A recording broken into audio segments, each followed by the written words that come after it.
요즘 우리가 살고 있는 이 시대는 평화라는 말이 무색할 정도로 갈등과 다툼이 끊이지 않고 있습니다.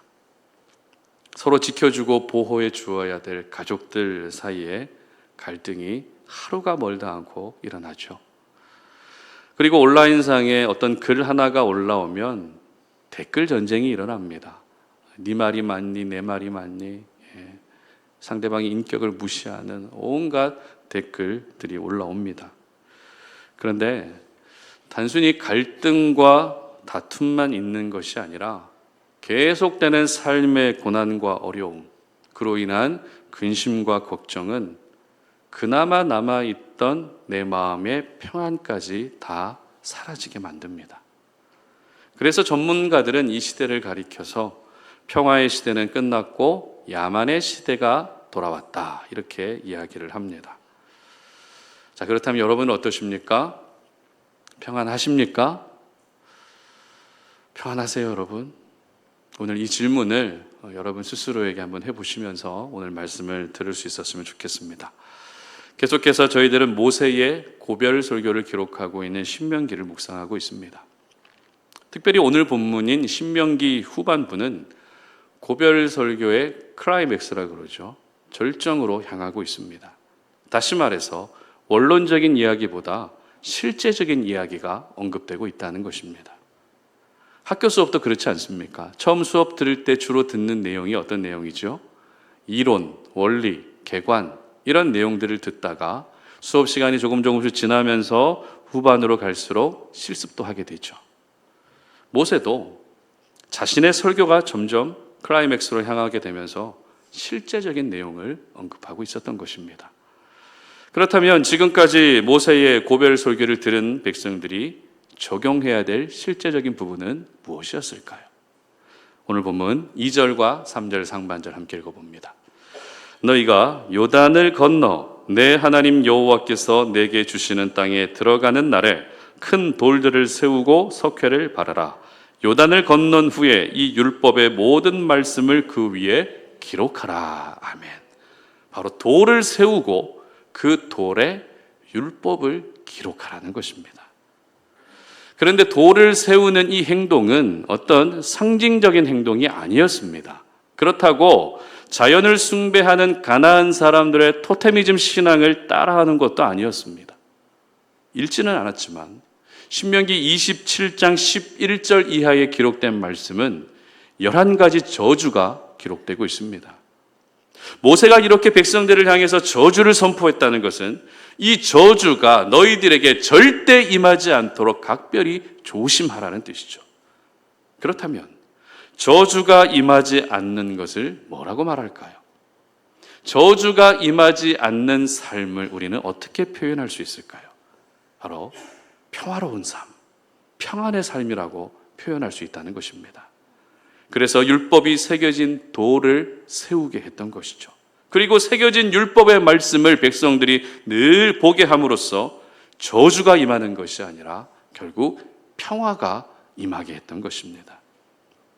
그리고 모세는 화목 제사를 드리라고 명령합니다. 본문 7절 함께 읽어보겠습니다. 또 화목제를 드리고 거기에서 먹으며 내 하나님 여호와 앞에서 즐거워하라. 아멘.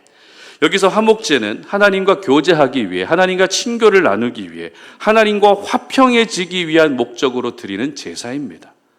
그렇다면 다른 제사들도 있는데, 속죄제, 속건제, 여러 가지 제사들도 있는데 굳이 왜 화목제를 드려야 했던 것일까요?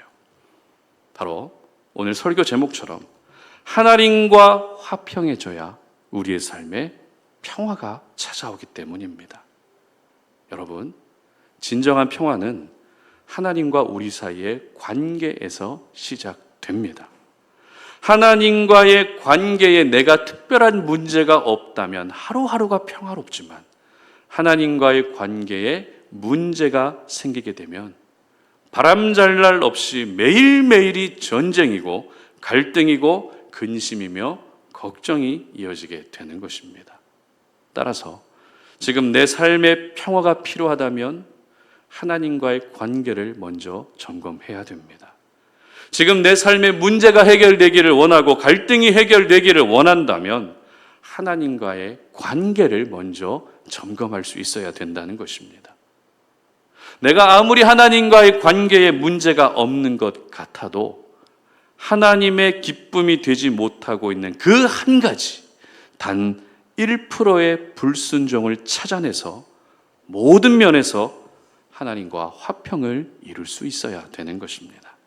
그러므로 잃어버린 평화를 다시 찾기 위해서라도 먼저 하나님과의 관계를 점검하시기를 바랍니다. 그리고 지금 여러분의 평화로운 삶이 앞으로도 계속 이어질 수 있도록 하나님과의 관계에 절대 소홀해지지 않으시기를 바랍니다. 자, 그렇다면 하나님과 화평해지기 위한 두 가지 방법을 우리가 함께 생각해 보도록 합니다. 첫 번째는 자신의 죄를 깨달을 때 하나님과 화평해집니다. 4절 말씀 함께 읽어봅니다. 너희가 요단을 건너거든 내가 오늘 너희에게 명령하는 이 돌들을 에발산에 세우고 그 위에 석회를 바를 것이며. 아멘. 어려운 질문 한 가지 드리겠습니다. 여러분은 하루에 죄를 몇 번 지으십니까? 하루에 죄를 몇 번 지으세요? 하루에 내가 죄를 몇 번 짓는지, 또 그것을 일주일 동안 통계를 혹시 내본 적 있으세요? 대답하기가 되게 어려우시죠? 내가 도대체 몇 번 죄를 짓는지 횟수를 세는 분들은 거의 없으실 겁니다. 그렇다면 질문을 바꿔서 한번 또 드립니다. 여러분이 죄를 짓는 그 순간, 그것이 죄라는 것을 알고 계십니까? 죄를 짓는 그 순간, 이게 죄구나. 이게 하나님이 기뻐하지 않는 거구나. 바로바로 감이 오세요? 벌써 30년 정도 된 것 같은데요. 1993년에 개봉한 데몰리션 맨이라는 공상과학 영화가 있습니다. 이 영화를 보게 되면 참 인상 깊은 장면이 하나 나옵니다. 모든 범죄가 사라진 미래 도시에서 주인공이 아무렇지 않게 습관적으로 해오던 욕설을 하기 시작하면 바로바로 경고와 벌점이 부과된다는 겁니다. 그러니까 미래 사회 곳곳에는 CCTV가 감시를 하고 있고 또 모든 곳에는 도청이 되고 있다는 것이죠. 그래서 누가 욕을 하거나 누가 비속어를 사용하거나 사회 질서를 어지럽히는 어떤 행동을 하게 되면 그것이 법에 위배된다는 것을 즉각 알려주는 겁니다. 오늘 설교를 준비하면서 우리 삶 속에도 이러한 장치가 있다면 어떨까? 이런 생각을 한번 해봤습니다. 여러분의 집에 이런 장치가 있다면 어떨까요? 우리 교회에 이런 장치가 있다면 또 어떨까요? 사람들이 나도 모르는 죄를 가장 많이 짓는 현장이 어딘지 아십니까? 나도 모르는 죄를 가장 많이 짓는 현장, 차 안입니다.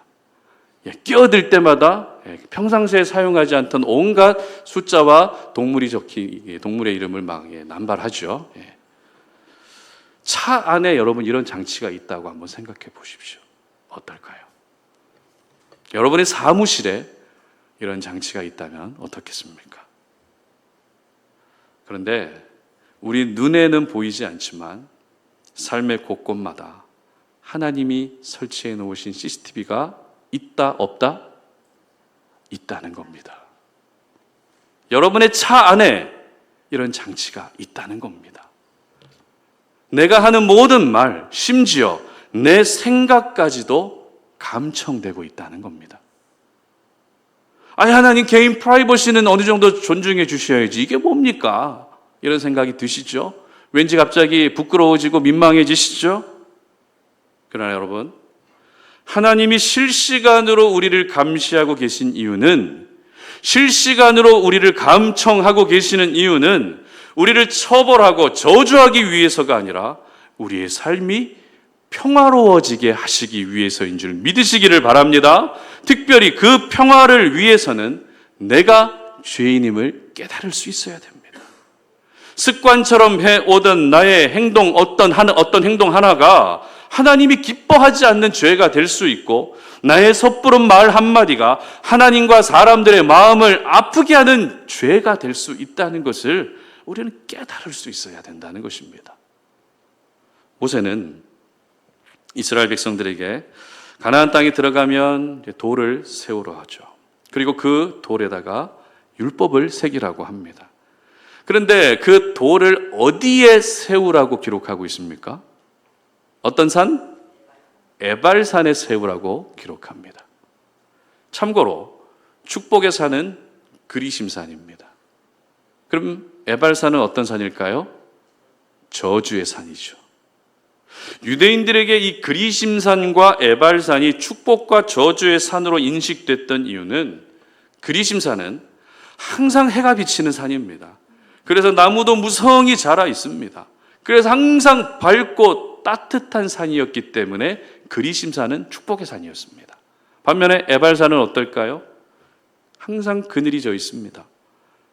그로 인해서 나무가 자라지 못하는 메마른 민둥산의 모습이었습니다. 그런데 저희들이 생각해 보고 싶은 것은, 왜 율법이 새겨진 돌을 에발산에 세우라고 하셨는가 하는 것입니다. 단순하게 생각해 보면 율법이 새겨진 돌은 에발산이 아니라 그리심산이 더 잘 어울립니다. 굳이 저주의 산에 하나님의 거룩한 말씀이 새겨진 돌을 세워둘 필요가 없다는 겁니다.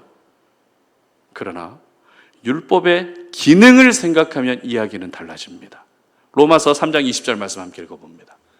그러므로 율법의 행위로 그의 앞에 의롭다 하심을 얻을 육체가 없나니 율법으로는 죄를 깨달음이니라. 아멘. 로마서 5장 13절도 읽어봅니다. 죄가 율법 있기 전에도 세상에 있었으나 율법이 없었을 때에는 죄를 죄로 여기지 아니하였느니라. 아멘. 자, 로마서 7장 7절 상반절도 봅니다. 그런즉 우리가 무슨 말을 하리요? 율법이 죄냐? 그럴 수 없느니라. 율법으로 말미암지 않고는 내가 죄를 알지 못하였으니. 아멘.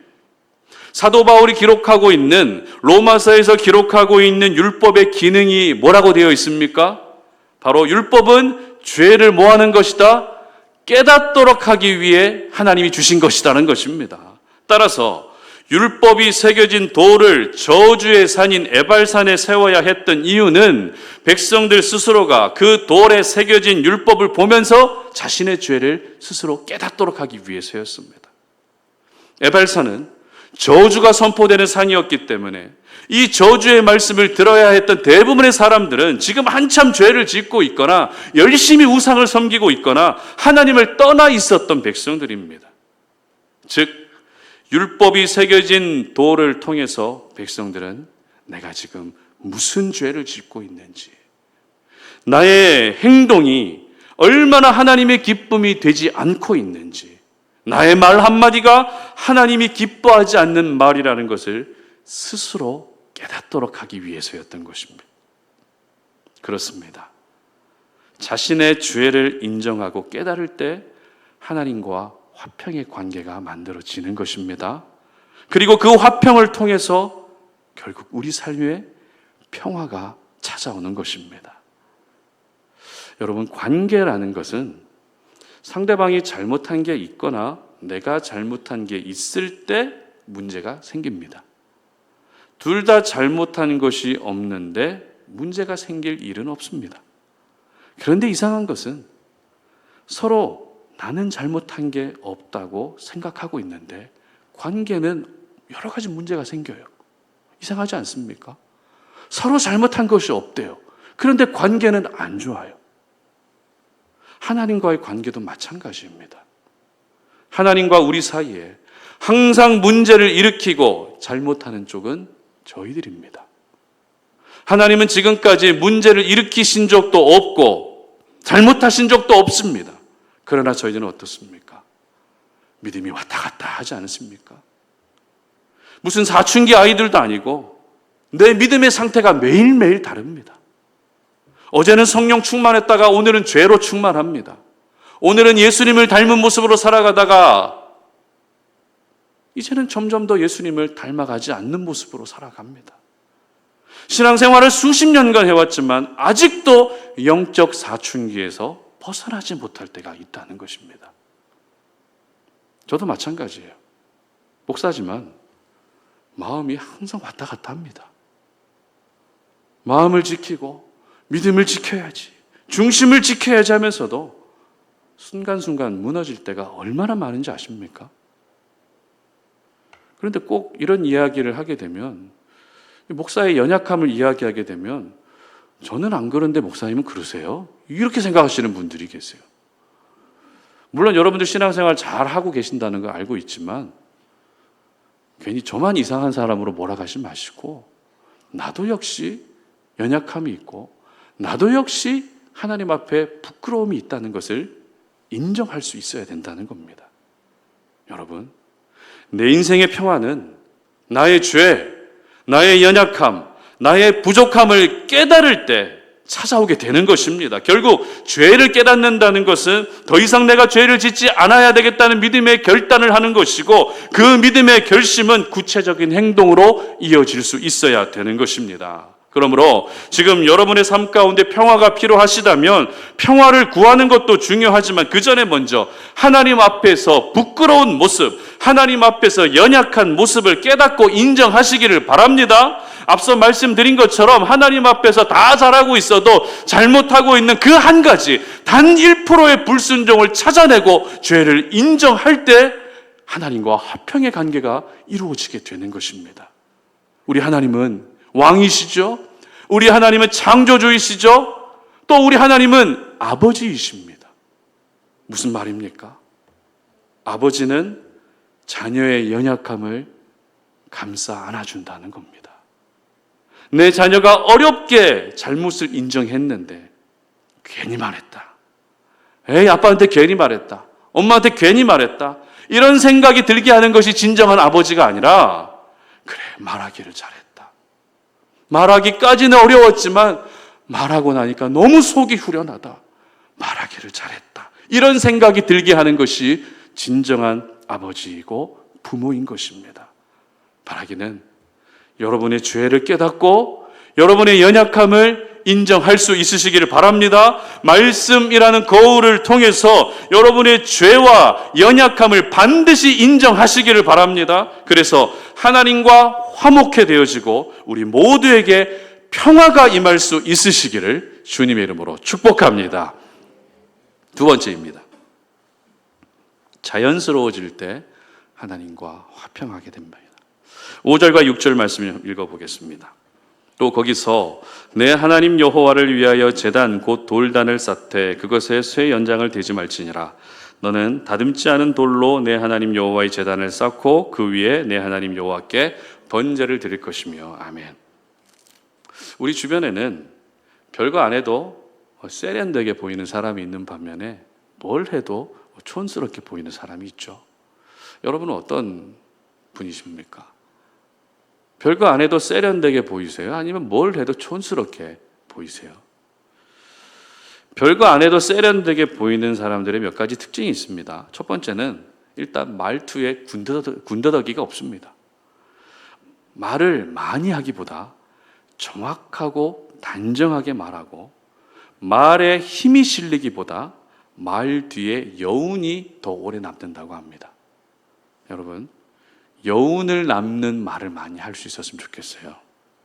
그리고 자기만의 호흡을 가지고 있다고 하는데요, 어디서든지 조급해하는 것이 아니라 자기만의 리듬을 항상 유지하는 겁니다. 정말 내공이 대단한 분들이죠. 세 번째는 꾸미는 것보다 정돈하는 일에 더 집중한다고 합니다.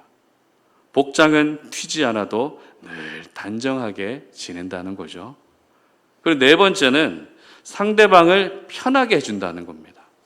세련된 사람은 자신을 뽐내기보다 상대를 배려하고 말투, 눈빛, 리액션까지 과하지 않게 상대방의 호흡을 맞춰준다는 겁니다. 상대방은 막 과하게 표현하는 걸 싫어하는데 나는 좋아가지고 리액션을 막 크게 해버리면 상대방이 되게 부담스럽겠죠. 리액션이라는 것도 상대방의 호흡을 맞춰줄 수 있어야 된다는 겁니다. 결국에는 인위적인 것보다 자연스러움이 가지고 있는 힘이 더 강력하다는 뜻인데요. 여러분, 진짜 요리를 잘하는 사람이 어떤 사람이죠? MSG의 힘을 빌리는 게 아니라 천연 재료로 요리를 완성하는 사람입니다. 차를 구입하게 되면 튜닝이라고 하죠. 자동차 신뢰할 거 없이 화려하게 꾸미고 그렇게 지내는 사람이 있는 반면에 처음 차가 출고가 되면 그 상태로 잘 유지해서 타는 사람이 있습니다. 그리고 시간이 지나서 그 차를 중고차로 팔 때 어떤 차가 더 높은 가격을 책정받을까요? 처음 출고된 그 상태로 잘 유지한 차가 높은 가격을 받게 되는 겁니다. 대인관계에서도 자신을 아무리 멋지게 포장해도 결국 마지막까지 그 관계가 이어지는 사람은 꾸밈이 없는, 있는 그대로의 모습으로 사람들을 대하는 그 사람이 오랫동안 가는 겁니다. 모세는 백성들에게 에발산에 돌을 세우되 그 돌에 율법을 새기라고 합니다. 그리고 또 한 가지를 명령합니다. 어떤 명령이죠? 돌단을 쌓으라는 겁니다. 그런데 돌단을 어떻게 쌓아야 했는가 하면 다듬지 않은 돌, 즉 돌의 원래 모습 그대로 사용하라고 합니다. 돌단을 쌓는다는 것은 제단을 쌓으라는 의미죠. 제단이란 제물을 올려놓는 곳을 말합니다. 그런데 이 제단이 전혀 다듬지 않은 천연 그대로의 돌, 자연 그대로의 돌을 사용해야 했던 겁니다. 인간적인 생각으로는 하나님께 드릴 제물을 올려놓는 곳이기 때문에 완벽하지는 않아도 무언가 그 제단이 가지런하게 예쁘게 반듯하게 누구나 동의할 수 있게끔 잘 다듬어져서 쌓는 게 맞다고 생각하죠. 그러나 하나님께는 제단이 중요한 것이 아니라 제물이 중요했습니다. 하나님께는 제물이 중요한 것이 아니라 제물을 드리는 백성들의 마음이 더 중요했던 것입니다. 그래서 굳이 제단의 돌을 다듬을 필요가 없다라고 말씀하셨던 것이죠. 만약 잘 다듬어진 돌로 제단을 쌓았다면 어떻게 됐을까요? 제단 그 자체가 우상이 되지 않았겠습니까? 저 제단을 내가 만들었다고 자신을 드러내는 수단이 됐을 겁니다. 그래서 하나님은 이 모든 것들을 처음부터 차단시키셨던 것이죠. 저희들도 그럴 때 있지 않습니까? 어떤 물건이나 디자인을 보면서 사람들이 막 칭찬해 줄 때가 있죠. 저 물건 너무 좋다. 저 디자인 누가 했냐? 그럼 그게 만약에 내가 한 거라면 어떤 생각이 들죠? 저 물건 내가 산 거라고. 저 디자인 내가 한 거라고. 나도 모르게 이거 내가 했다라고 얘기하고 싶은 생각이 들죠. 저도 그렇습니다. 교회에 어떤 물건 하나를 사서 비치해 뒀는데 우리 성도님들이 너무 멋지다고, 저거 누가 골랐냐고, 누가 골랐는지 모르겠는데 눈썰미 대단하다고 막 칭찬해 주시면 저는 어떤 생각이 들까요? 집사님 저 제가 산 거예요. 이런 생각이 든다는 거죠. 또 저만 이상한 사람 눈빛으로 쳐다보시는데, 여러분, 사람이라는 존재는요, 무언가 보기에 좋은 게 있으면 그게 본질이 아닌데 마치 그게 본질인 것처럼 착각하는 경향이 있습니다. 특별히 제단을 쌓은 목적이 제사, 예배를 드리기 위해서죠. 그렇다면 다듬지 않은 돌로 제단을 쌓았다는 것을 오늘 저희들에게 적용하면 어떨까요? 예배의 자리는 꾸밈 없는 모습으로, 자연 그대로의 모습으로 나와야 된다는 겁니다. 그렇다고 피부도 별로 안 좋은데 화장도 안 하고 머리도 안 감아서 머리에는 기름이 좔좔 흐르고 옷도 대충 입고 이렇게 오시라는 말이 절대 아닙니다. 만약 여러분이 교회에 그렇게 오시면 저도 그렇게 올 거예요. 일주일 동안 씻지도 않고 여기 올라올 겁니다. 수염 이만큼 길러가지고. 여러분, 이러한 부분들은 제가 말씀드리지 않아도 함께 예배하는 동역자들에 대한 최소한의 예의이기 때문에 될 수 있다면 예배 오실 때는 가장 예쁘게 하고 가장 멋지게 하고 오셔야 되는 줄 믿으시기를 바랍니다. 자, 앞뒤 좌우에 계신 분 한번 보시죠. 얼마나 예쁘게 하고 오셨는지, 얼마나 화장을 그대로 정말 멋지게 예쁘게 아름답게 하고 오셨는지. 그래도 우리가 예배하는데 또 사람들 만나고 이러는데 예쁘게 멋지게 하고 오셨으면 좋겠습니다. 그런데 하나님 앞에서만큼은 우리가 어떻게 해야 된다고요? 아무런 꾸밈 없이 자연 그대로의 모습으로 나오는 것을 하나님이 더 기뻐하십니다. 죄를 지으셨습니까?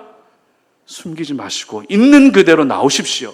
하나님, 내가 지난 한 주 이런 죄를 지었는데 너무 불편하고 무겁지만 그럼에도 불구하고 내가 있는 모습 그대로 하나님 앞에 나아갑니다. 지난 한 주 실패하셨습니까? 하나님, 내가 실패해서 마음이 너무 낙심이 되고 힘들지만 그럼에도 불구하고 이 실패한 마음을 가지고 하나님 앞에 내가 나아갑니다. 상처를 받으셨습니까? 괜찮은 척 하지 마십시오. 상처를 받으셨다면 교회에 오셔서 하나님 앞에서 우십시오. 이게 바로 하나님 앞에서 있는 그대로의 모습으로 나아가는 겁니다. 다니엘서 말씀을 보게 되면 바벨론의 느부갓네살 왕이 꿈을 꿉니다. 이 꿈에 큰 신상이 등장하는데 이 신상이 심상치가 않아요. 머리는 금으로 된 신상입니다.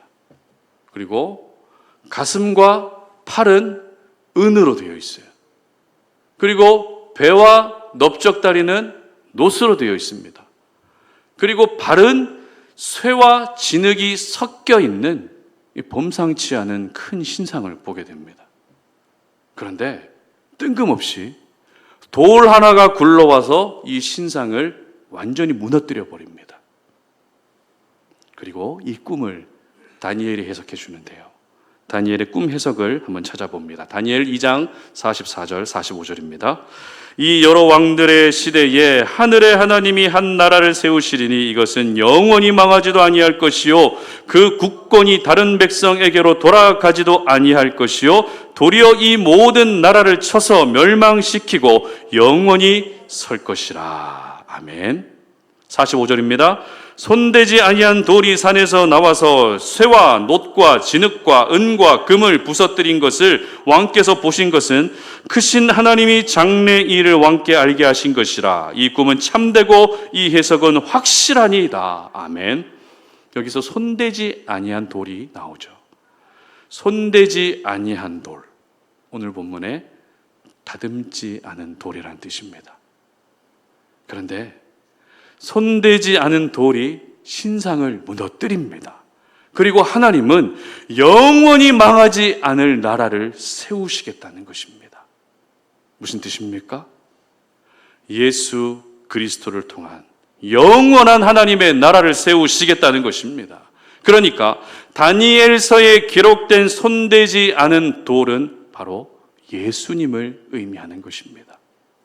그리고 오늘 본문에 다듬지 않은 돌 제단 위에 영원한 제물이 되신 분도 바로 예수 그리스도이십니다. 그렇습니다. 예수님이 이 땅에 오신 것은 가장 자연스러운 일입니다. 우리가 지은 죄와 그 죄의 결과인 사망의 문제를 해결해 주시기 위한 하나님의 가장 자연스러운 방법이 뭐예요? 독생자 예수님을 이 땅 가운데 보내셔서 우리 모두를 구원하시는 거였습니다. 따라서 모든 사람이 예수님을 믿는 것은 가장 자연스러운 일입니다. 그것이 하나님 나라의 질서이고 순리입니다. 그러나 이 땅의 많은 사람들 어떻게 할까요? 그리고 또 우리는 어떻게 하고 있습니까? 자신의 이성과 자신의 의지와 자신의 고집으로 믿음을 거부합니다. 내가 어느 정도 신앙생활을 했다고 믿음을 타협합니다. 내가 믿기 편한 방식으로 신앙생활을 합니다. 나는 맞는데 다른 사람들은 다 틀린 것이라고 정죄합니다. 결국 자연스러운 모습의 그리스도인이 아니라 인위적인 종교인만 늘어가고 있다는 것입니다. 그러므로 여러분, 하나님 앞에서 자연스러움을 회복할 수 있었으면 좋겠습니다. 하나님 앞에서 꾸민다고 해서 꾸며지지 않습니다. 인위적인 모습으로는 하나님과 화평을 이룰 수도 없고 내 삶의 평화가 찾아올 수도 없지만 자연스러운 모습은 하나님과 화평을 이루게 됩니다. 그리고 하나님과의 화평은 결국 내 삶의 평화로 찾아오게 되는 것입니다. 그리고 우리 공동체 안에서도 여러분 자연스럽게 지내셨으면 좋겠습니다. 어깨에 힘주지 마시고요. 자연스럽게. 인위적으로 무언가 꾸미기 시작하면 매 주일마다 교회에 와서 그렇게 해야 되는 게 너무 힘들지 않을까요? 신앙생활이 즐겁고 자유로워야 되는데 짐이 되고 마는 것입니다. 인위적인 것에 능력이 있는 것이 아니라 자연스러움의 능력이 있는 것입니다. 그래서 우리 성탄 올인의 모든 지체들은 자연스럽게 믿으시고 자연스럽게 예배하시고 자연스럽게 교제하시고 자연스럽게 봉사하시고 있는 그대로의 모습으로 날마다 하나님 앞에 나올 수 있었으면 좋겠습니다. 다듬는 일은 나의 영역이 아니라 하나님의 영역입니다. 우리는 그저 다듬지 않은 있는 그대로의 모습, 자연 그대로의 모습으로 살아가고 하나님 앞에 나아가면 됩니다. 그러면 하나님이 다듬어 주셔서 우리 삶에 진정한 평화를 허락해 주시는 것입니다. 바로 이 은혜가 저와 여러분 모두에게 있으시기를 주님의 이름으로 축복합니다. 말씀을 맺겠습니다. 우리나라 사람들의 인사말은 안녕하세요, 안녕하십니까 이렇게 인사를 합니다. 그렇다면 유대인들의 인사말은 뭘까요? 우리가 앞서 인사했죠? 샬롬 이렇게 인사를 하는 거예요. 평안하세요. 하나님의 평안이 있기를 원합니다. 인사말만 보더라도 유대인들은 이 샬롬, 화평, 평화, 평안, 평강 이런 것에 관심이 참 많았다는 것을 알 수 있습니다. 바꿔 말하면 이 관심사가 유대인들의 관심사였을까요? 아니겠죠. 거슬러 올라가게 되면 누구의 관심사예요? 하나님의 관심사라는 겁니다. 하나님의 관심사가 바로 우리 모두의 평안입니다.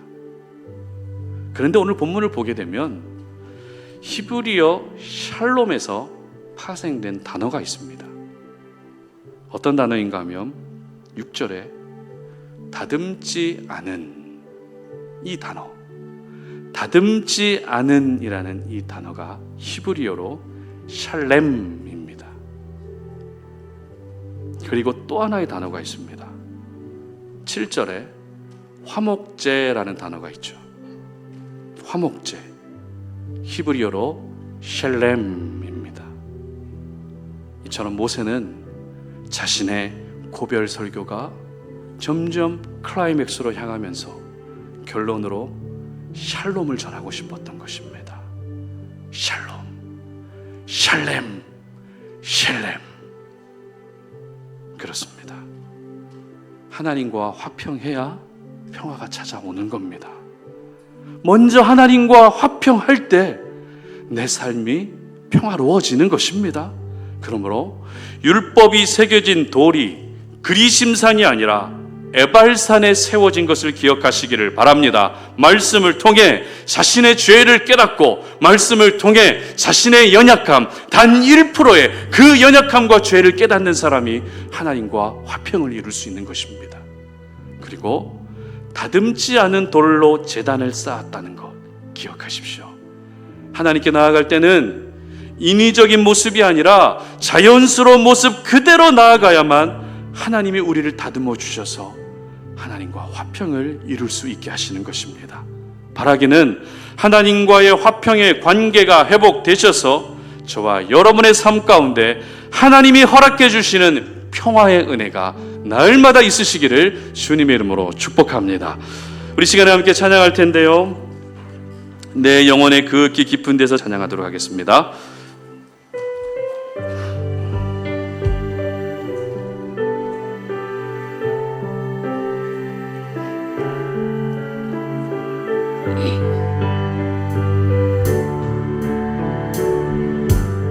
좀 더 빨리 합니다. 내 영혼의 그 깊은 데서 맑은 가락이 울려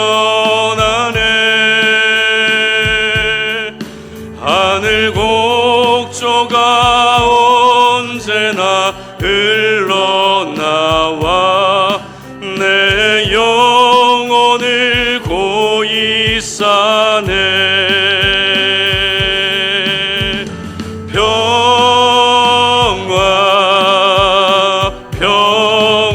평화로다.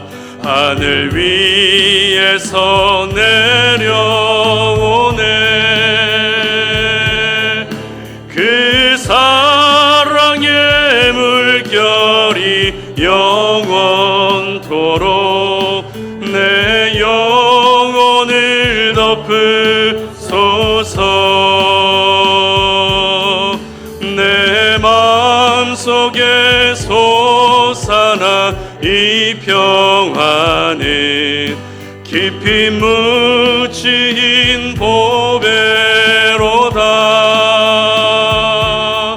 나의 보화를 캐내어 가져갈 자 그 누구랴. 안심일 3절 찬양합니다. 내 영혼의 평화가 영혼의 평화가 넘쳐남은 주의 축복을 받음이라.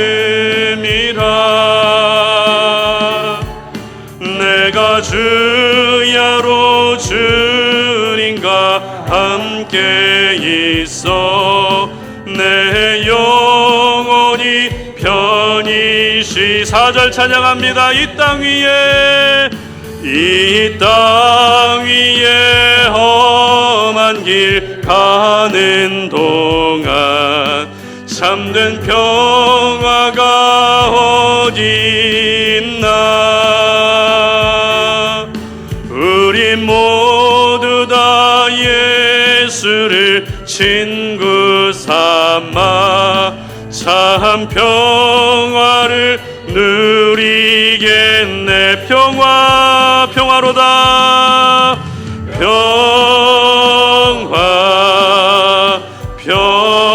평화로다. 하늘 위에서 내려오네. 그 사랑의 물결이 영원토록 내 영혼을 덮으소. 평화로도 우리 한 번 더 고백합니다.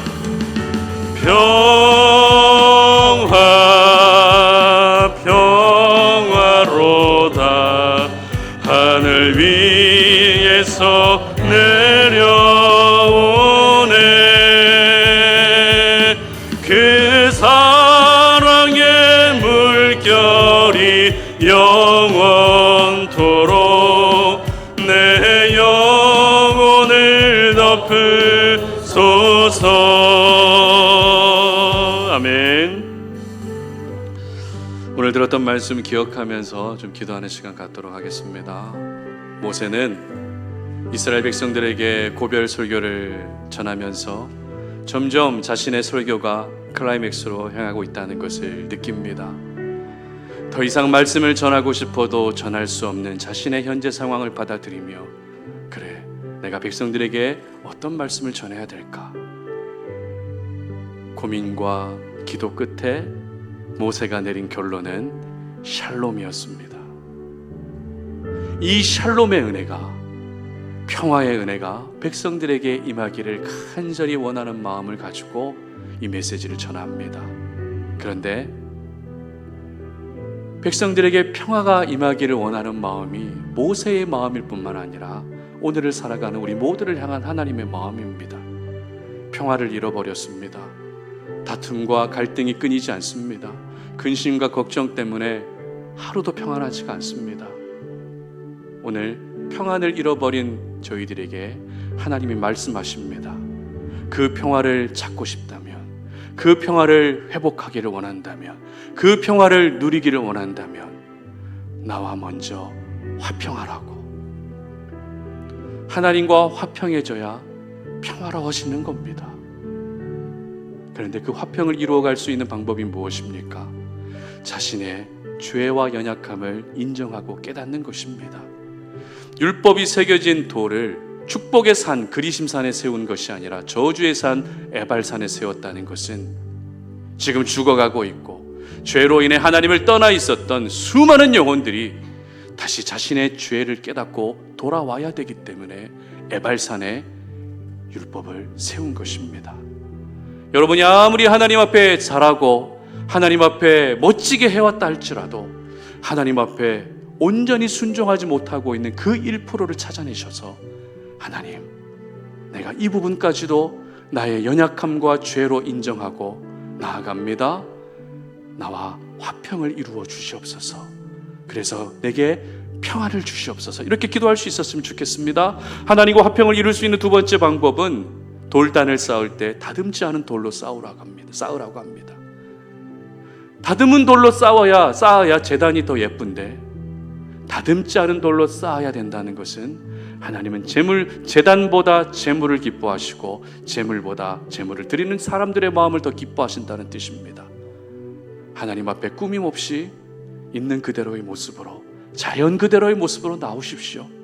실패하셨어도, 죄를 지었어도, 무너졌어도, 낙심했어도, 하나님을 향해 원망했어도 있는 그대로의 모습으로 나오시기를 바랍니다. 그러면 하나님이 우리를 다듬어 주셔서 하나님과 화평을 이루어 가십니다. 그리고 평안의 은혜를 허락해 주시는 것입니다. 오늘 이 시간 이 말씀 기억하면서 하나님, 내게 평화를 허락해 주시옵소서. 그러기 위해서 하나님과 화평하기를 원합니다. 죄를 인정함으로 하나님과 화평하게 하여 주시고, 그리고 자연스러운 모습으로 하나님께 나아가서 하나님과 화평을 이루어서 내 삶에 하나님이 주시는 평화가 넘쳐날 수 있게 달라고 다 함께 주여 한번 외치고 기도합니다. 주여, 살아계신 아버지 하나님 감사합니다. 오늘 이 시간 우리가 주님의 거룩한 말씀을 통해서 하나님 아버지, 우리의 삶 가운데 평화를 잃어버렸는데 이 평화를 회복하기 위한 방법은 내게 있는 것이 아니라, 내 성품에 있는 것이 아니라, 내 노력과 의지에 있는 것이 아니라 바로 하나님의 손에 있음을 기억합니다. 하나님, 내게 평화를 주실 수 있는 분은 하나님이십니다.